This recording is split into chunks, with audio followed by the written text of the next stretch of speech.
foot lotions and foot scrubs and some slippers and shit, like trying to kiss my ass because he had choked me or something the night before, who knows what. And as we were walking across the street, we walked around past Pete's place. I don't know why, but it was just kind of the direction that he was leading us in. Okay. As we were walking by, there was a whole bunch of, oh my God, there was a whole bunch of makeup and girly things all over the ground back there behind it.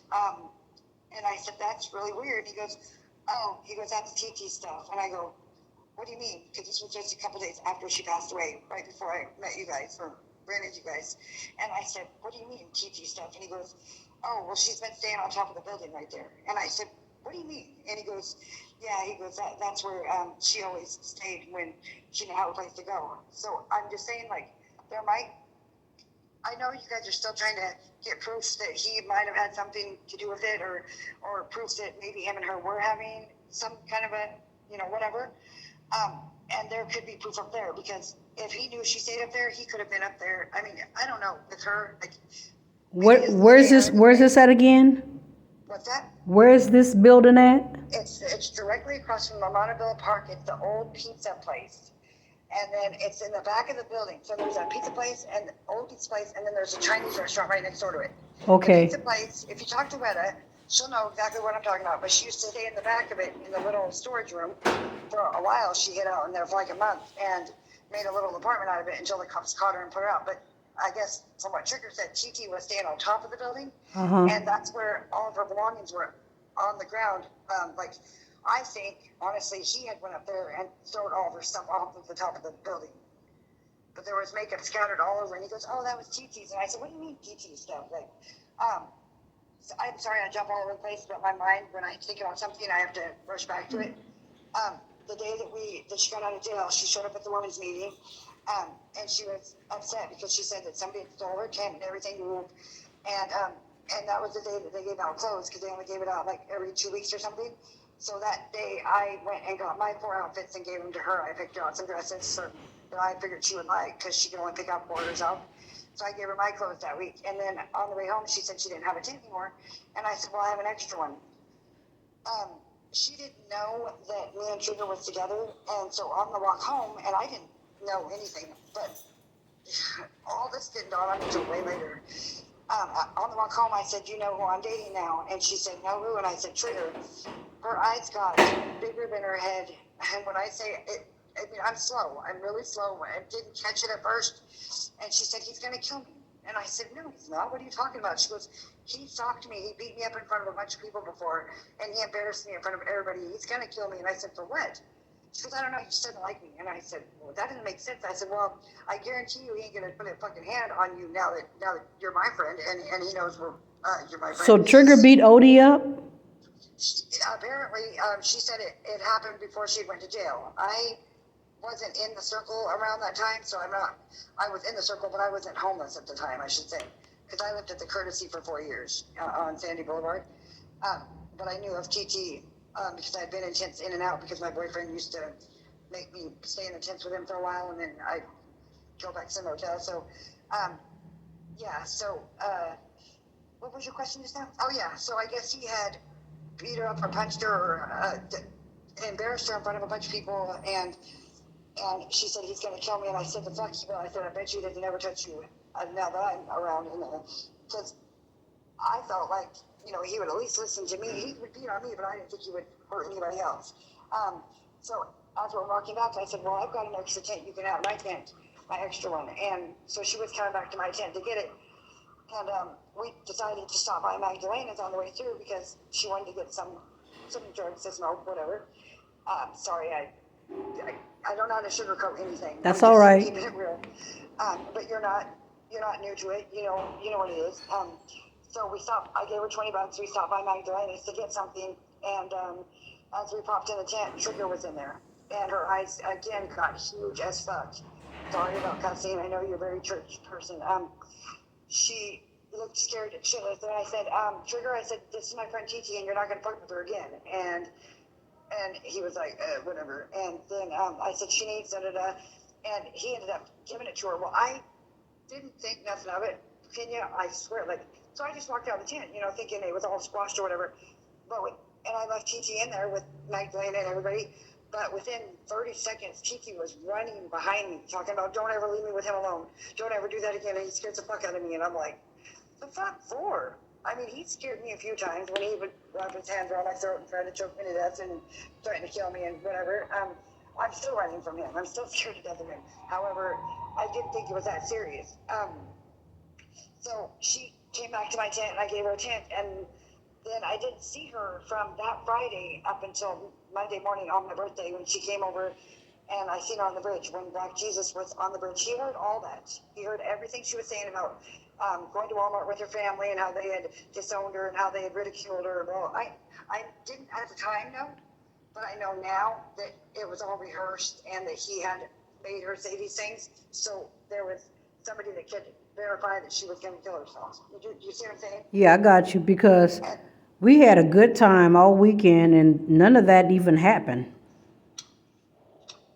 Well, just from previous conversations with her, I know that she enjoyed going to see her family, and that was her highlight if she got to go. You know what I mean? Like, she loved that. So, but it, like I said, it was all a later, like probably a year before it all sunk in. Like, oh, wait a minute. If he had tracked in and voice activator on her or on me, then that's why she was acting the way she was acting, and that's why she was saying what she was saying. Tyrone heard her saying all the things about her family and blah, blah, blah. Like Jesus heard it.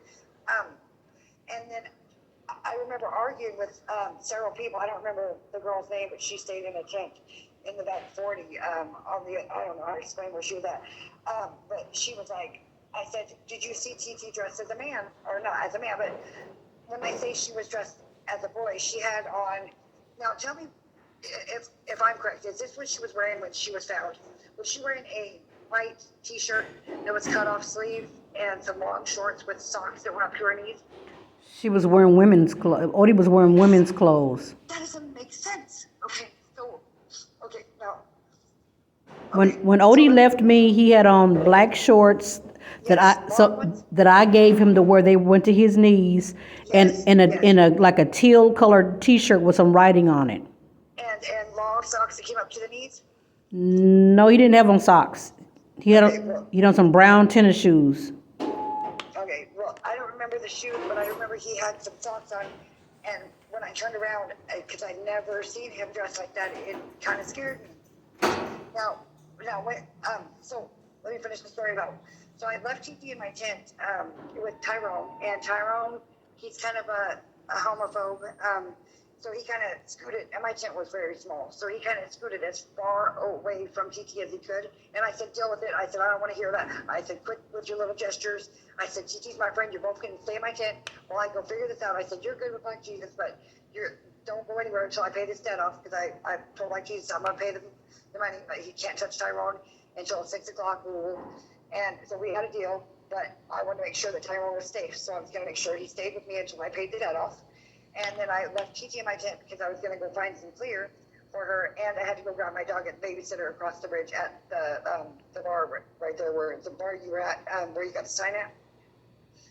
So I said, I'll be right back. Well, I ran down there, grabbed my dog. I tried to find some clear, I didn't. I got back, and TT was like, it was so cute because she had scooted to the back of my tent, and it was about to fall off the cliff. And I was like, everybody get out, gotta move it. And she got out, and we all went to move it, but all of a sudden, me and Tyrone were moving it, and I had to jump in to grab a brick that was pulling my tent down the cliff, and we turned around and she was gone.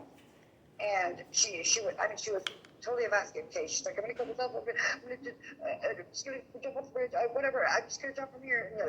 And it was just, I could see she was scared to death, but it didn't dawn on me at that time that it was that, like, it wasn't like she was, oh, my family just, you know what I'm saying? If your family disowns you, you're not going to be scared like that. But it didn't catch my attention until way, way, way later.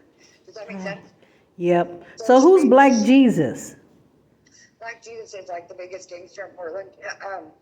He's a sweetheart. He's a big teddy bear, but he's pimped out pretty much every girl in Portland, except for me. I don't work for anybody ever. He respects me, but he's beat on pretty much every woman in Portland. But he can be a big teddy bear. but he's in jail right now, or prison, I should say. Uh, let's see. So, when me and Tyrone were pulling the tent up to move it away from the cliff, we turned around and Tete was gone. Now, within 2 hours, I guess she left. My tent went to Magdalena's. I'm not sure. We were only probably 15 feet apart. Mine was right around the bend of the bridge, and Magdalena was on top of the bridge. So she was wearing those clothes. And then it was not even 2, maybe 3 hours later when Jay and Therese and Tyrone showed up and said that the cops had just found her hanging. And that's when I was on the top of the bridge just screaming at the top of my lungs, like, what? Yeah, I was just freaking out. So what did Odie have on? She had on those long shorts, but she had socks that came up to her knees, and So- that white cut-off shirt that was like the sleeves had been cut off of it. And it wasn't female clothes? No, it wasn't, and that's the thing. So not Magdalena, but another girl down the way swore that she was wearing female clothes when she seen her 15 minutes later, and I'm like, there's no fucking way in hell unless Magdalena gave it to her. That's the only thing I can think of, because she, I guess, went from mine to Magdalena's to maybe to the end, the other end, if you go under the bridge and then straight down. And so this tree that I'm hearing about, that Odie wasn't hanging from this tree, that Odie was propped up against this tree. Right, okay, thank you. Now you just made me bring up another point. So so I didn't see Trigger that whole weekend, the whole weekend that, so apparently she was with you from Friday to Monday or whatever, but Trigger wasn't there all weekend. However, when he came back later that evening, well, before he came back, Jay, the other transgender, whom had told me, when Trigger first chose me and told everybody I was his wife and I was his bitch and nobody better fuck with me, and I kept running from him and telling everybody I'm not with him, but he wouldn't leave me alone. One day I was walking past Cece, the big chubby girl, the bitch that started all the drama. You know who I'm talking about, right? No. The big girl, the one that called and told you where I was at and who I was and blah, blah, blah. It was a black dude. Oh, Sean. It was an older black dude. He's older than me. Oh, I don't know who the fuck that was. He drove a gray car, I think. Oh, I was sure it was Cece, but wait, you just said something and it made me remember something. What did you just say? Oh my God. You said something about. I don't my even. God. I don't even remember. Hold on, let me think, because it was very important. So Trigger came back later that night, and that's when he told me that he had found her hanging from a tree, and he had called the cops. Now, I couldn't outright ask him. Oh my God, there's so much to tell you. Jay told me that her and Trigger were screwing around, had been having sex for months. And Jay's definitely a man, a hermaphrodite. Is Jay foreign, like Mexican or something? Yeah, yep. Okay, I know who you're talking about. Yeah. Jay ran up on me that night after Tete had gotten killed and tried to eat me up and tried to fight me and saying that I had killed her. And I had whatever. And I was like, what the fuck are you talking about? I said, first off, bitch, I'm not going to fight you because you're a man. And I said, I've been fighting men my whole fucking life. And I said, I would never lay a finger on Tete, ever. Like, me and her almost fought a couple times over my boyfriend. And we never could, like, get that mad at each other, but we were in the park because of the fight one day. Anyways, Trigger came back that night and told me that he's the one that found her, he's the one that called the cops, and that they let him go. And so throughout the next couple of days, I started making, like, I knew not to just outright ask certain questions, but I knew how to go around asking certain things. So I said to him, I said, so when you say she was hanging from a tree, like, what do you mean, like, way up in a tree or what? He goes, no, like, you know, like, and then he said, like this, and he got down on his knees. It just doesn't make sense. He gets down on his knees, and he said that she was tied to a tree that was like, it didn't make sense. Okay, so if you're on your knees and there's a rope, I said, was her body swinging or, it didn't make sense. He said, one time he said she was on her knees and that, and she was hanging from the tree, but her knees were touching the ground. Right. And then another time I said, well, was there any blood on her anywhere? A different time, because I didn't want to like overwhelm him or get him mad to where he like beat me up or something. So I'd just be like, well, was there any blood on her or anything? And he goes, well, yeah, there was a little bit. I go, where? Just being, trying to be investigating, whatever. And he goes, I go, was it like everywhere, a lot or what? And he goes, no, just a little bit. And I go, well, where was it? And he goes, on her arm. And I go, like what? Just acting like I'm stupid, right? And he goes, probably like she overdosed or something. And I go, oh, okay. And then another time, because I always spaced it out, but I said, I said, well, when you found her hanging from the tree, I said, how did you know she was dead? Why didn't you just run up and unloosen her tie or whatever? And he said, I could just tell it. He goes, matter of fact, he goes, I took my hat off my head and threw it at her body, and it started swinging. And I said, now, can you, in the back of my head, what I was thinking was, Trigger never wore a hat as long as I knew him, ever. So if she was hanging, like he said the first time, then he wouldn't have took a hat off his head to throw it at his body because he doesn't wear hats. They found a hat there, and the thing about it is that Odie wasn't hanging, and Odie had a string around his neck. It was like a prop. But when they said there was ligatures around my son's neck, and it wasn't. It was only in the front, like somebody choked him, and he had blood coming out of his mouth. He had what? He had blood coming out of his mouth. Oh my God. It's in the report. And then when we viewed his body, when my daughter Crystal viewed his body, it showed he had fingerprints and markings from a struggle on his arm. How are they calling that a suicide then? How in the fuck is that possible? Because it's a cover-up. Because Trigger's an informant. Oh, that could be. But I honestly thought, this is my honest opinion, I thought when they posted in the paper maybe like 6 months ago or something, when they said Trigger is no longer a suspect or whatever. What? I didn't know that. Come on, get over here. Yeah, get over here. It said, in one of the newspaper clippings that I read, I don't remember, it was like 6 months ago, it said that Trigger's no longer a suspect in the murder, blah, blah, blah, blah, right? I don't know how you can read that, but, and I haven't been able to find it since. But what I was thinking was the cops did that so that they could throw him off to make him think they weren't looking into him and then still be watching him, is what I was thinking. But yeah, I read that somewhere. And I haven't been able to find the article since.